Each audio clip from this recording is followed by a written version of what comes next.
কৃষ্ণ আৰু বলোৰাম নামে দুটি শিশুৱে বৃন্দাবনত ভ্ৰমণ কৰিছিল আৰু সিহঁতক ভোগ কৰিব লাগে। যদি ভোগ কৰিব পাৰোঁ অৰ্ধৰাজ্য আৰু বহু ধৰ্মস্থানেৰে আমাক পুৰস্কৃত কৰিব।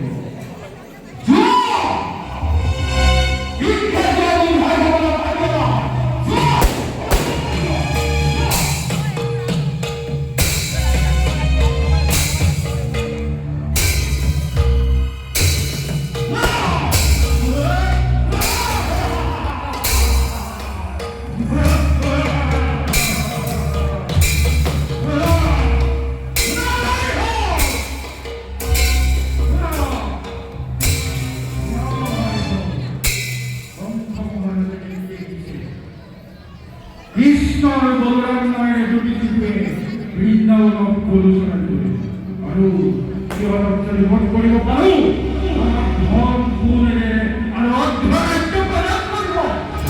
যোৱা যোৱা তোমালোকে নিজ নিজ কৰ্তব্য গতি ভোগ যোৱা যোৱা